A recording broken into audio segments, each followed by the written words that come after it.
এই জন্য মুসলমান ভাইরা আমার, আল্লাহ রাব্বুল আলামিন তাম পৃথিবীর জমিনের মানুষগুলোকে ভালো করাবার জন্য কেমন করে মানুষগুলোকে জান্নাতের পথে আনা যায়, কেমন করে মানুষগুলো মক্কার জমিন থেকে কেমন করে সমাজের অন্যায় ও শৃঙ্খলা বন্ধ করা যায়।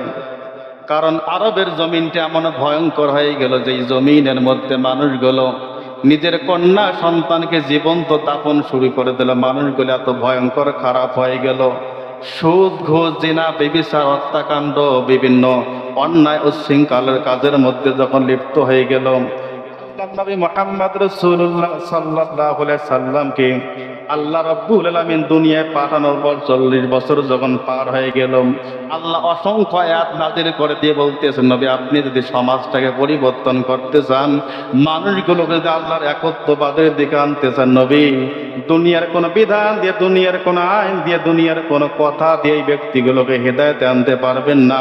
আপনাকে যে কিতাবখানা পাঠায় দিলাম, যে কিতাবখানা নাযিল করতেছিলি, তুখরিজান নাস মিনাজ জুলুমাতি ইলান নূর, আপনি দেখতেছেন চোখের সামনে আপনার চাচা আপনার বিরুদ্ধে চলে গেল, আপনার বাবা, আপনার বংশের মানুষগুলো যখন আপনার বিরুদ্ধে চলে গেল, আপনি কোরআন দিয়ে দাওয়াত দিতে থাকেন। অচিরে আমি আল্লাহ তাআলা ইজা জাআ নাসরুল্লাহিল ফাত, আমি আল্লাহ তাআলা অচিরে এমন এক বিজয় দিয়ে দেব, আপনি দেখবেন তাম পৃথিবীর মানুষগুলো এক আল্লাহর উপর ঈমান এনে ফেলবে। জোরে বলেন সুবহানাল্লাহ। কিন্তু সমাজে মানুষগুলো যখন দিন যতই চলে যাইতেছে, কেমন করে মানুষগুলো আবার ইসলাম থেকে বিমুখ হয়ে যাইতেছে। মানুষ অনেক সময় বলে যে আমরা দোয়া করে আল্লাহ দোয়া কবুল করেন না কেন, আমরা ইবাদত করি, ইবাদতের মধ্যে আল্লাহর সন্তুষ্ট, আল্লাহর খুশবু কেন আমাদের উপর নাজিল হইতেছে। এই জন্য আমি গত জুমায় বলছিলাম, মানুষের দোয়া যে কবুল হয় না, যে কতগুলো কারণ রয়েছে। তার মধ্যে 1 নম্বর কারণ বলছিলাম, দুনিয়ার জমিনে একটা মানুষের উপার্জন, একটা মানুষের খাবার, একটা মানুষের পোশাক থেকে শুরু করে যা সম্পদ রয়েছে, এই সম্পদগুলো যদি হারাম হয়ে থাকে, মুসলমান পশ্চিমকালে আপনি 1000 বছর হায়াত পর আপনি হায়াতে জিন্দিগিতে আপনি পাহাড় পরিমাণ আমল করবেন, পাহাড় পরিমাণে ইলম অর্জন করবেন। আপনার সম্পদ যদি হারামের পথে থাকে, আপনার পোশাক যদি হারামের টাকা দিয়ে কিনায় থাকে, আপনি যা খান তা যদি হারামের পথে থাকে খান, আল্লাহর কসম করে বলতেছে আপনি পশ্চিমকালেও কোনোদিন আপনার এই ইবাদত দিয়ে আল্লাহর কাছে এক জাররা পরিমাণ হবে না। জোরে বলেন নাউজুবিল্লাহ। জুমার নামাজ পড়তে আসছেন, কিন্তু বাড়িতে যে খাবারটা গ্রহণ করলেন খাবারটা হারাম ছিল। আপনি জুমার নামাজের জন্য মসজিদে আসছেন, যে কাপড়টা পরিধান করেছেন কাপড়টা সুদের টাকায় ছিল, এই কাপড়টা ঘুষের টাকায় ছিল, এই কাপড়টা আপনার ভাইকে ঠকায়া আপনার ভাইয়ের সম্পদগুলো ভোগ করে সেই টাকা দিয়ে আপনি কাপড়টা ক্রয় করেছেন। আপনি মাথার টুপিটা পরিধান করেছেন কারো টাকায়, ঘুষের টাকা, কারো সুদের টাকা, বিভিন্ন অন্যায়ের পথে উপার্জন করে আপনি এত বড় বড় জুব্বা, টুপি, পাগড়ি মাথায় দিয়ে আপনি ইবাদত করেন। আল্লাহি বিল্লাহি, শুধু ইবাদত না, কাবা বাইতুল্লাহ, কাবা চত্বরে দিয়ে আপনি তাম পৃথিবীর হায়াতের জিন্দেগি যদি আপনি বারবার তাওয়াফ করেন, আল্লাহ বলে ওই ব্যক্তির ইবাদত, ওই ব্যক্তির তাওয়াফ, ওই ব্যক্তির দোয়া কশিন কারো আল্লাহর আসমানে উঠবে না। জোরে বলেন নাউজুবিল্লাহ। শর্ত হইতেছে কি? ইবাদত কবুল হওয়ার শর্ত হালাল। কি হতে হবে? হালাল হতে হবে। 2 নম্বরে, যেই ব্যক্তিটা অন্যর হক নষ্ট করবে, কার হক? অন্যর হক নষ্ট করবে, অন্যর হক, এক ব্যক্তির হক নষ্ট করিয়া আপনি 1000 বার তাসবিহ হাতে নিয়ে সুবহানাল্লাহ সুবহানাল্লাহ আলহামদুলিল্লাহ বলেন, আল্লাহ বলে এই তসবিহ জপে লাভ নেই। তসবিহ জপা তখনই সার্থক হবে যখন তুমি যে হকটা মেরে খেয়েছ, এই ব্যক্তিটাকে যতক্ষণ পর্যন্ত তোমার হকটা পৌঁছে না দেবে, ততক্ষণ পর্যন্ত এত 1000 বার তসবিহ জপে কোনো লাভ। মানুষের হক মেরে খায় এমন সমাজে লোক আছে কি নাই? আছে না? এইটা তো অহরহ। 2 ভাই,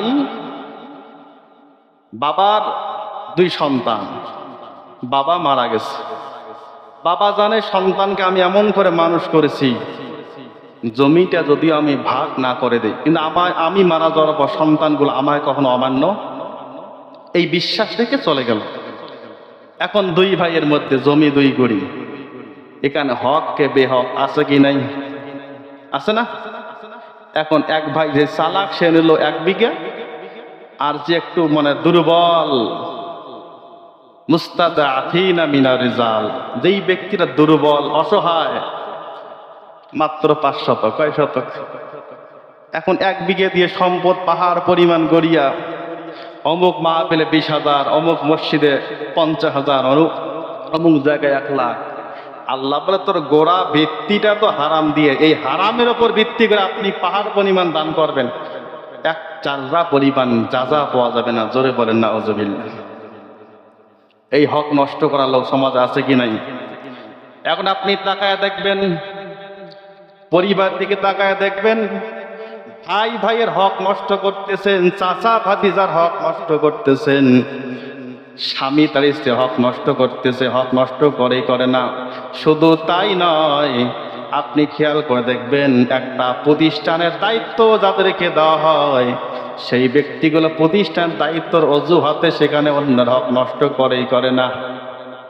একজন মেম্বারকে প্রতিনিধি আপনি বানাইলেন যে মেম্বার যেন ওয়ার্ডের সমস্ত দায়িত্বগুলো ভালোভাবে পালন করেন, ওয়ার্ডের যার হক তার কাছে পৌঁছে দেয়। এখন মেম্বার সাহেব করলেন কি, নিজের জন্য যা ভালো কিছু হয়, ভালো ভালো মাল যেগুলো হয় সেই মালগুলো নিজের পক্ষে রেখে দিয়া খারাপ মালগুলো পাঠায় দিলেন।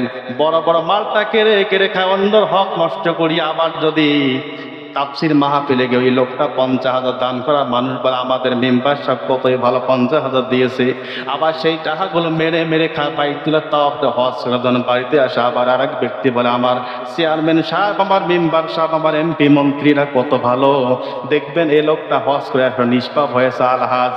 এই আলহাজ উপাধি দা, আল্লাহ বলে যতই উপাধি দাও, এই লোকটা সম্পদ ছিল হারাম, অন্যর হক নষ্ট করে আসছে, এই লোকটা তাওয়াফ করলে আল্লাহ কোশ্চিন কালেও কবুল করবে না। জোরে বলেন নাউযুবিল্লাহ। আর একটা সাইডের দায়িত্ব আপনাকে দিয়েছে। মনে করেন বাজারে একটা কাজ আপনার হাতের মধ্যে দিয়েছে, 1 লাখ টাকার বাজেট। আপনার বাজেট দেখার জন্য কিন্তু কেউ আসবে না। বছর অন্তর সময় শেষ হওয়ার পর আপনি কাগজের মধ্যে যা লিখবেন তাই কিন্তু অফিস বিশ্বাস করবে। আপনাকে যে হকটার দায়িত্ব দিয়েছে, আমানতের দায়িত্ব, আপনি কাগজটা হাতে নিয়ে 50,000 কাজকে আপনি 10,000 করে ফেললেন, করার পর 40,000 খেয়ে ফেললেন। আপনি বাজারের সমস্ত সদস্যগুলো হক যে নষ্ট করে আপনি এত কিছু মেরে খাইলেন।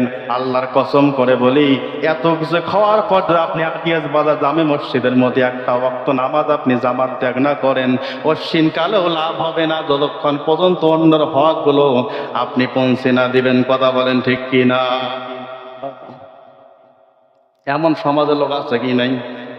আছে না? আবার অনেক মসজিদ দিকেও তাকাইলে দেখা যায় মসজিদ নিয়ে মানুষ ব্যবসা করে না, ব্যবসা করে না। এতিম সন্তানদেরকে নিয়ে মানুষ ব্যবসা করে না। মানুষের দোয়া ইবাদত কবুল না হওয়ার মধ্যে 2 নম্বর কারণ যে অন্যের হক আমরা নষ্ট করতেছি। 3 নম্বর আমরা অন্যের উপর জুলুম করি। জুলুমকারী লোক সমাজের মধ্যে আছে কি নাই? 4র্থ নম্বরে সমাজের মধ্যে আত্মীয়তার সম্পর্ক ছিন্ন করা মুসলমান এই সমাজে আছে কি নাই? আছে কি নাই? আমি প্রভাবশালী, আমি টাকাওয়ালা, আমি জমিদার, আমার একজন প্রতিবেশী সে ছিল অভাবগ্রস্ত, তার পরিচয়টুকু সমাজের মধ্যে কেউ দিতে চায় না। এমন লোক সমাজে আছে কি নাই? টাকাওয়ালা হয়ে গেছে, হারাম পথে খাইতে গেতে টাকাওয়ালা শেষ। নিজের পরিবার থেকে একজন অসহায় বাজারের মধ্যে দেখা হয়ে গেছে। এক ব্যক্তি বলতেছে ইনি কে? বলতেছে নাকি আমি চিনি না, অথচ তার রক্তের সম্পর্ক। এমন লোক আছে না? হ্যাঁ, কারণ মান সম্মান থাকবে না। এই আত্মীয় সম্পর্ক ছিন্ন করা হয় বেশিরভাগ কি দিয়ে জানেন? স্বার্থের জন্য। কি দিয়া? ওই যে ভাতিজাকে ঠকায় চাচা নিয়েছে 2 বিঘা জমি কিনে, তাহলে ওই ভাতিজাকে চাচাকে আর মানবে? 2 বিঘার তলে জমি কিনে নিয়া সমাজের মধ্যে বলে বেড়ায় আমার ভাতিজা আমার কোলে মানুষ হলো, এই ভাতিজা বড় হয়ে আমাকেই মানে না। কিন্তু তলে বড়টা কি করছেন? ভাতিজা নিয়ে নিছে। এমন লোক, নিষ্পাপ লোক সমাজে আছে কি নাই? আত্মীয়তার সম্পর্ক ছিন্ন করা যাবে? অন্যায়ভাবে মানুষের হক নষ্ট করা যাবে? একটা হক আমরা সমাজে নষ্ট করি, যেটা আমরা নামাজি বেনামাজি, হুজুর অহুজুর, ইমাম মুয়াজ্জিন মুসল্লি পেরা এই দোষটার মধ্যে আছে। বলবো যেই দোষটা আমাদের পথে ঘাটে হয় কি হয় না? নামাজ শেষ হওয়ার পর আপনি দোয়া শেষ, এই চায়ের দোকানে গেলেন, চায়ের দোকানে যাওয়ার পর আপনি একটা চা খাবেন। কি খাবেন? একটা চা খাবেন। চাটা খাইতে যাবেন, টেবিলের উপর অনেক মাল সারিবদ্ধ করে রেখেছে। সবচাইতে ক্ষুদ্র যে মালটুকু বর্তমান বাজারে পাওয়া যায় সেটা খুরমা। পাওয়া যায় কি যায় না? আপনি চা বলতেছেন, ভাই একটা চা দেন, বলে না দুইটা খুরমা হাতে নেন। এমন নিষ্পাপ লোক আছে না? বলতেছে ভাই চা দেন, কথা বলে আর দুইটা খুরমা হাত লাগাইয়া দিয়েছে। দুইটা খুরমা পাওয়া শেষ, এখন বলতেন চা দাও। চা দিল, যাওয়ার সময় কিসের দাম দিছে? চায়ের দাম। দুইটা খুরমা যে খায় এর দাম দিছে। লোকটা কি পড়ে গেল? নামাজ পড়ে গেল, আবার আসর নামাজ জামাতে পড়বে, মাঝখানে দুইটা খুরমা খান। যদি বলে হুজুর খাইছে এই জন্য তার সঙ্গে বন্ধুত্ব অনেক ভালো, তো খাই, এলাকার দোকান কিছু তো বলে না। বলে কি বলে না? এমন সমাজে আছে না নিষ্পাপ মানুষ?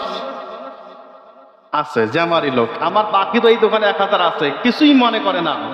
আল্লাহি বিল্লাহি, ভালো করে শোনেন, আপনি দুনিয়ার নিজের ভাই হোক, বাপ হোক, যে কোনো পথ হোক, আপনি যদি বিনা স্বার্থে আপনি যদি একটা খুরমা ওখান থেকে তুলে নিয়ে খান, হক নষ্ট করছে, অন্যের হক। আল্লাহ রাসূল বলেছেন, সাহাবায়ে কেরাম বলো তো দেখি ফকির কারা?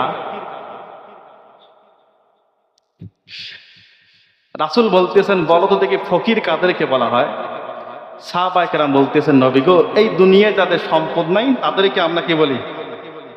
বিশ্বনবী বলেছেন, তারা ফকির না। ফকির তো তাদেরকে বলা হয়, অসহায় ব্যক্তি, গরিব ব্যক্তি তো তাদেরকে বলা হয় যেই লোকগুলো পাহাড় পরিমাণ আমল নিয়ে কিয়ামতের ময়দানে উঠবে, আল্লাহর সঙ্গে জান্নাত মনে হয় পেয়ে যাবে। আল্লাহ যখন দাড়ি পাল্লাটা সেট করে দেন, মিজান যখন সেট করে দেবেন, একদিকে আমল আর একদিকে বদ আমল, দেওয়ার পর যখন আমলগুলো নেক আমলের পাল্লাটা যখন ঝুঁকতে থাকবে, আল্লাহ বলে ফেরেশতারা জান্নাত মনে হয় পেয়ে যাবে। এমন সময় বাজারে আব্দুর রহমান আব্দুল সাত্তার দোকানদার দাঁড়ায় যায়, বলতেছেন, আল্লাহ গো, আমার আমলের পাল্লা আপনি আমল নামা করে দিয়েছেন, আমার আমলের মধ্যে সামান্য একটা আমলের দরকার গো আল্লাহ, যদি সামান্য আমলটুকু হয় আজকেও আমি জান্নাতে যাব, কিন্তু এই জমানায় তো আমাকে আর কেউ আমল দিবে না, কারণ আমি আমার সন্তানের কাছে গেলাম, সন্তান বলতেছেন দুনিয়ার জমিনে আমার কোনো বাবা ছিল না। স্ত্রীর কাছে গেলাম, স্ত্রী বলতেছে আমার কোনো স্বামী ছিল না। এর কাছে গেলাম, ভাই বলতেছে আমার কোনো ভাই ছিল না। আল্লাহ গো, যেই লোকটা আমল নামা আপনি সেট করে দিয়েছেন, ভাবতেছেন যে লোকটা জান্নাতি, আল্লাহ গো, আমি দুনিয়ার জন্য দোকানদার ছিলাম, আমার দোকানের মধ্যে এই লোকটা অন্যায় ভাবে অনেক আত্মসাৎ করেছিল, আমি দুনিয়ার জমিনে কিছুই বলি নাই গো আল্লাহ।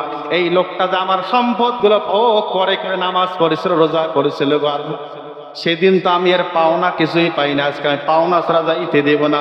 ওই ব্যক্তি বলতে, ভাই রে, এটা তুমি কোনো কথা বললা? কারণ দুনিয়ার জমিনে তোমার কাছে আমি বন্ধুত্বের জন্য কত কিছু খাইছিলাম, কিছুই তো বলো নাই। একে দোকানদার, একে বাসায় তোমার বাসা ছিল বিদায় এত আড্ডা মহাব্বত বিদায় এত খাইলাম, কিছুই তো বলো নাই।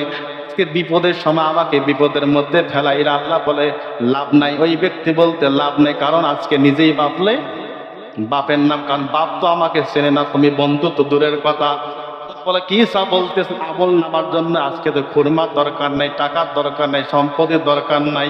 ওই ব্যক্তির আমল নামা থেকে নেক আমলগুলো তুলে তুলে দিয়ে আমার আমল নামা ততক্ষণ পর্যন্ত ডান দিকে না চলবে, ততক্ষণ পর্যন্ত আমি আপনার দরবার ত্যাগ করবো না। আল্লাহ বলতেছেন, ও ফেরেশতারা, যে লোকটা জান্নাত পাবে তার আমল নামাগুলো তোলা শুরু করে দাও। এইভাবে সমস্ত মানুষ যখন তাকে বলবে আমার কাছে ঋণগ্রস্ত ছিল, ঋণের পরিমাণ আমল দিয়ে দাও, আমলগুলো দিতে দিতে যে লোকটা জান্নাত পাওয়ার কথা, এক পর্যায়ে ওই ব্যক্তিটা আমল নামা যখন শূন্য হয়ে যাবে, আল্লাহি বিল্লাহি, রাসূল হাদিস শরীফ ফরমান, ওই লোকটা এক পর্যায়ে জাহান্নামে চলে যাওয়ার পর আল্লাহ রাসূল বলেছেন, দুনিয়ার জমিন থেকে কিয়ামত পর্যন্ত এই লোকটাই বড় ফকির।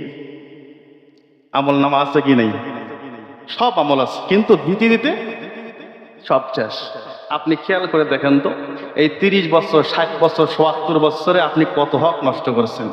এই যদি আজকে বাড়ির মধ্যে খেয়াল করেন, হুজুর তো এই কথা বলিন, আমি যা কিছু এই 30 বছর অর্জন করেছি, যদি এই অবস্থা আমি মারা যাই, যত মানুষে হক নষ্ট করেছে। অনেক দোকানে বাকি আছে না? আছে না? 3 মাস 4 মাস ঘোরাইতে ঘোরাইতে বাকি ফেলায়া 4 মাস পর মানে দোকান, যে দোকানে বাকি খায় তার সামনে আসে না। দোকানদার 1 দিন 2 দিন 2 মাস বলতে বলতে তার বলায় বাদ দিচ্ছে। এমন আছে না? এখন লোকটা 3 মাস পর আসছে, বলে দোকানদার তো আর কিছুই কয় না, কি কয় না, আর দোকানদার কিছুই কইতেছে না, মনে মনে ভাবে আমি তো বেঁচে গেলাম, কারণ আমার 1000 টাকা পাইছিল, এখন তো চায় না, তার মানে আমি মাপ পাইলাম। এই 1000 টাকা বাকিরা আপনি মারা যান, 1000 বিনিময়ে আপনার জান্নাত কপালে জুটবে। বিশ্বাস হয়? এই জন্য মুসলমান আমাদের দোয়াতে কবুল না হয়, পিছনে আমাদের দোষ আছে কি নেই? চতুর্থ নম্বরে আমরা কি করি? আত্মীয়তা সম্পর্ক ছিন্ন করি, অন্যর হকগুলো নষ্ট করে খায়। এই জন্য সামান্য একটু বাদাম হলো, যুবক ভাইরা, কখনো বাদামের দোকান থেকে একটা বাদাম তুলে খাওয়া যাবে? আজকে না বলে, কিন্তু এমন এক সময় আসবে যেদিন এই বাদামটার জন্য আমার আমল নামার সব কি হয়ে যাবে। আপনার তো হাতটা কাঁপানো উচিত ছিল, যেটা তো মানুষের হক, আমি কেমন করে হাত দিয়া আবার সেটা তুলে খাই। আপনার হাতটা যখন কেঁপে আবার ঘুরিয়ে আসবে, ইত্তা করল্লা আল্লাহর ভয়ে। আল্লাহ বলে সৎকা করার সব তো আমল নামায় দিয়ে দিলাম। জোরে বলেন সুবহানাল্লাহ।